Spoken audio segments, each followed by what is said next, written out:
My name is Isa Yusuf. I'm from Kogi State, Okene local government. 32 years old. I'm married with 2 kids, 2 sons. Yeah, my education level is O level, and I'm a plumber by profession. I'm a member of Ansar terrorist group. I have carried on many operations since 2013. But I started going out on operation, I think early 2015. And the operation on Ikare Bank and the police division there is my first operation, followed by the Owo, the attack on Owo Bank and the 2 police stations there. So after that, I've carried on many operations that I can't even remember some. The Ebira version of the Ansar group operated mainly in the southern part of Nigeria. Yeah. And we have section by section. For instance, like the section which I head, we specialize in kidnapping only. And the section was formed recently.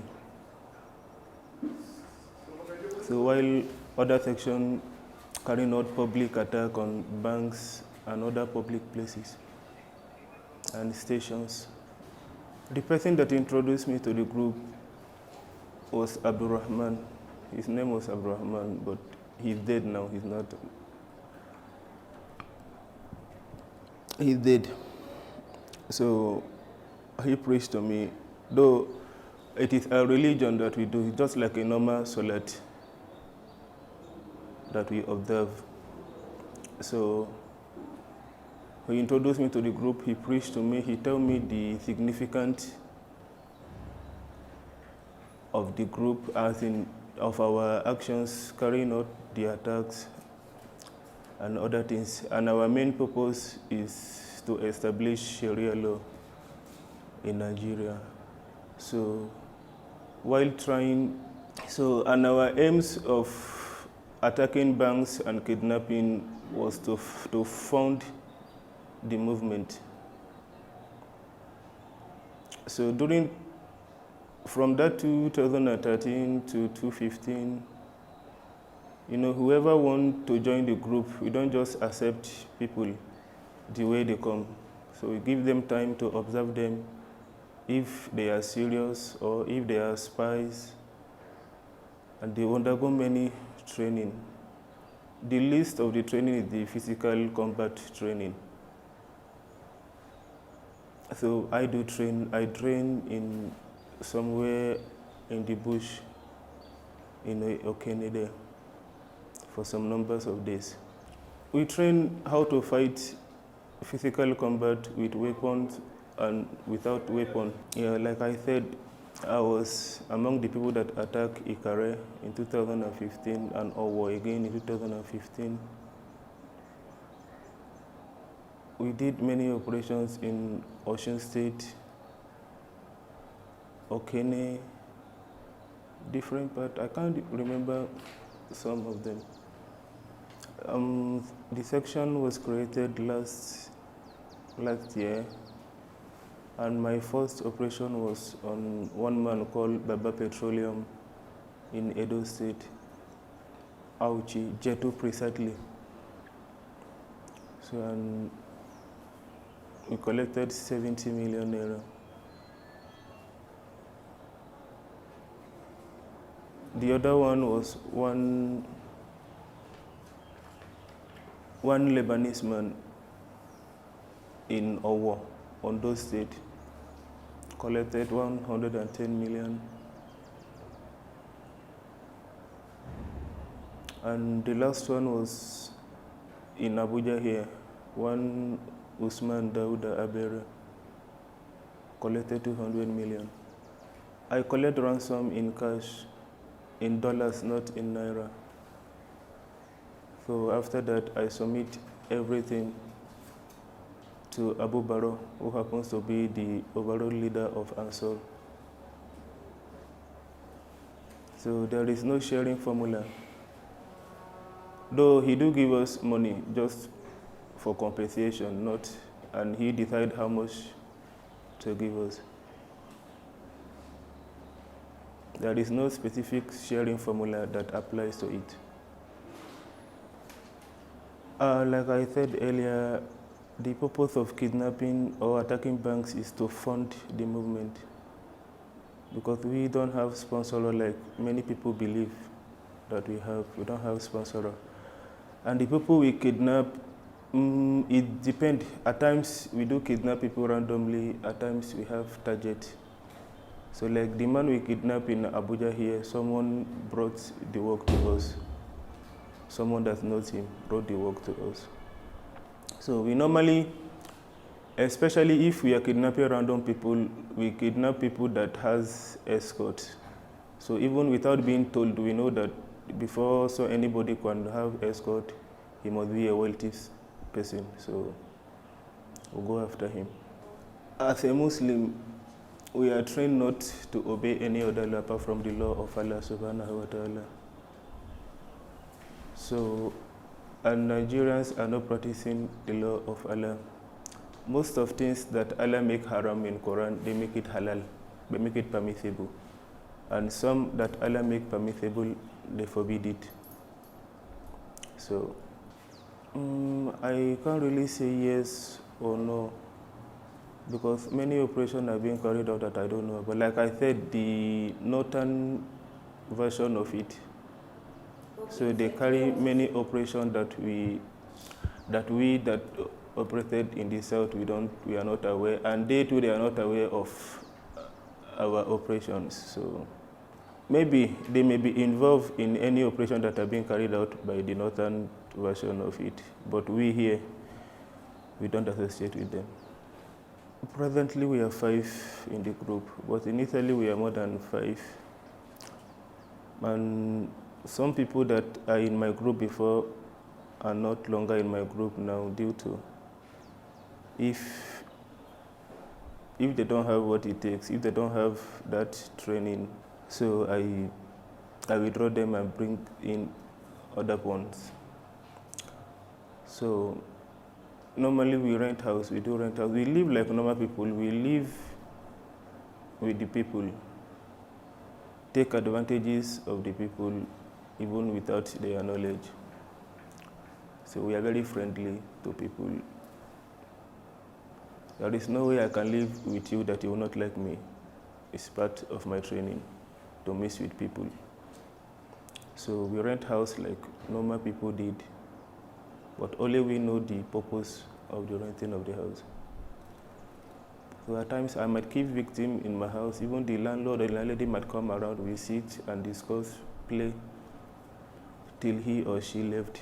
He will never notice that I keep someone in the house. We target some, especially a new developing area. So if we can't find a new developing area, the house we must use must be a alone in compound house. So we must not have a neighbor. So, and while renting the house, even the phone number that we use is purposely for that operation. So we used to bought a phone and a registered SIM card. Every information we are going to use there is fake, just purposely for that operation. And after the conclusion of the operation, we do away with all these things.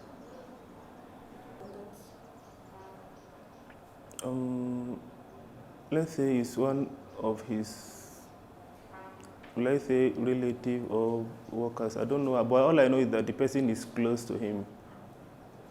Adams is the one that brought his information to one of us, Ilyasu, who happened to be my boy. So he told me about it. I asked him to invite Adams, so I sit with him, we discuss,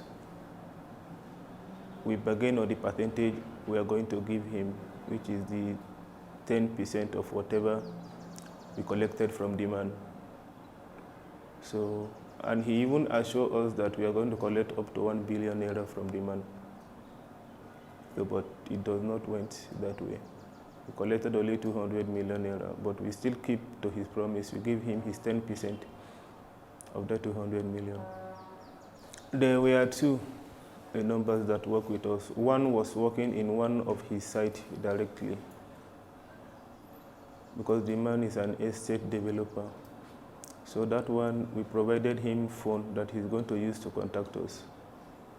So we know that for him to be contacting us with his phone, his normal phone, is dangerous for security purpose. So we provided him a phone with a SIM in which we contacted with him till we pick up the man. We carry out the operation around 6 p.m. in his site there. So it happened that we shot a man which we never planned. So our aim was just to go there and take him without shooting. So, but they attack us, especially the man himself attacked me directly, trying to disarm me. So that is what led to the shooting of that man. But the man later died in the hospital. So we succeeded in taking him to our destination, and he spent roughly 1 month with us there. So we released him after collecting the ransom. The destination we took him to was in Dawaki. So we collected the ransom in Owo, Ondo State, for security purpose. First, to divert the attention of the security agencies from exactly where we keep the victim. And secondly, it's not safe for us to collect a ransom here in Abuja due to security reasons. So, and even they did not know that I'm going to collect the money in Owo there, because I asked them to go to Akure. So I waited for them at Owo there and cut short their journey, so that I know whatever plan they have will be in that Akure, not Owo. So I just cut off everything, all the plans they have. Some of us actually bathed in Owo there, up to the time that I knew. Some of us actually bathed in Owo. Some of us are born and brought up there in Owo, so they know the in and out of Owo. They know every street in Owo, so it's easier for us to carry out operations in such places. We don't normally have information about bank. We haven't have any information about any bank. At times you might just travel to any town. We stroll around the town, look at their banks. If the bank is strategized in a place that we know we can attack, fine, but some are not strategized in a place that we know we can attack. Because before we carry out any operation, we must view where to attack from, and after the attack, how to go out of the town. So if we don't have these two conditions, we will not attack the place. So if it has these two conditions, fine. Then we might deploy either 1 or 2 persons. We first of all rent a house in the place. Definitely we must make use of a bush during the bank operation. So rent a house in a location that we know we can move from the bush to the house. Or if it is not possible, just to move out of the town. Maybe in the night, motor can convey people to the house. So 1 or 2 people will be in that town, monitoring the bank from morning till evening. So at times we might even notice that bullion van brought money to the bank. So we have all this information. The security, that is the police that is guiding the bank, where they used to sit down, how they used to resume work, and how they used to close. We have all this information. before attack the bank. It's not everything that we as human beings look at as crime that are actually crime to Allah. So even individually, what might be wrong in your sight might be right in my sight. So talk more of Allah. So it is not everything that we look as crime that is actually crime to Allah. So people generalize killing as forbidden, as the biggest crime on earth. But in Quran, Allah said, Al-fitnatu ashadu min al-qatil. He said, fitna, mischief on earth is bigger than killing. So, but to us as human beings, killing is the biggest crime. Even that killing, Allah subhanahu wa ta'ala still differentiate them in Quran. So like in Surah Al-Nisa, he said, وَمَا كَانَ لِمُؤْمِنًا أَن يُقْتَلَ مُؤْمِنًا إِلَّا خَطَأً. He said, it is not right for a believer to kill a believer except by mistake. So, and he explained it very well in that verse. The very following verse, he said, whoever kill a believer, muta'ammidan, intentionally, shall surely enter the hellfire. So he limited this punishment to a believer only, if a believer kill a believer. So I actually don't like talking about this, but the aim was not to kill the Christians. No.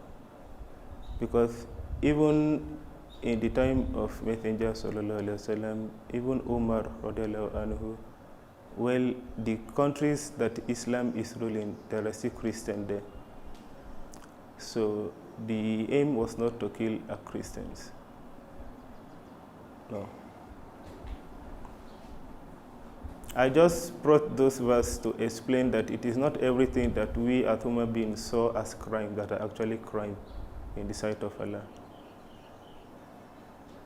So, and actually I regret, I know if people will not believe me, especially my yoga here. And my regretting started from, why am I still alive? Why haven't they killed me yet? Because I don't think I have ever given even a second for any of the security agencies to even say please. But I've been arrested since April, and up to now I'm still alive. In fact, it does not even show in my body that I have been arrested since April. They treat me fine. I take my bath, I eat, I was not actually like this till I joined the group. I have never hurt anybody, not even with a razor blade.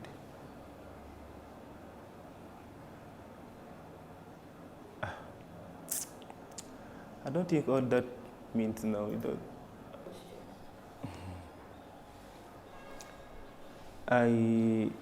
Not only me, but I don't think there is any terrorist group, not henchmen, I'm not talking about henchmen or bandit. I don't think there is any terrorist group you arrest one person and the person will lead you to the arrest of others. It used to happen before, but we have grown up from that level. Especially me, no, there is no single person that knows my house. No single person, not even my own brother. Because I know that if they track me and they did not succeed, they can track any of my family, especially my brother. And my brother will surely lead them to my house. So nobody knows my house. I don't know anybody's house. And we don't communicate through phone calls. We use Telegram to communicate. So it's not easy. to arrest anybody through somebody or me. Whatever I have done, if it is good, I think it's enough for me and my family. So if it is bad also, it's enough for me and my family.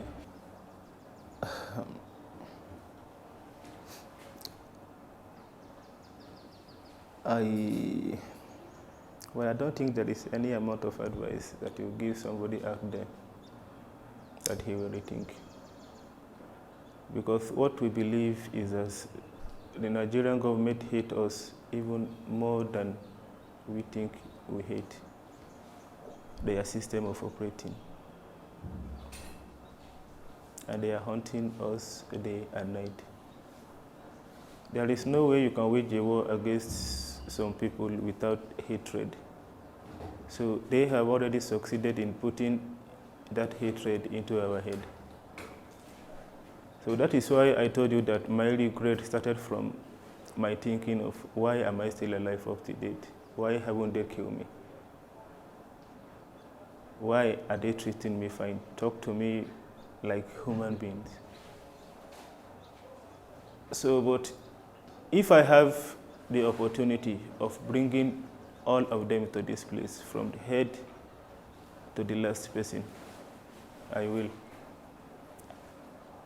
Maybe if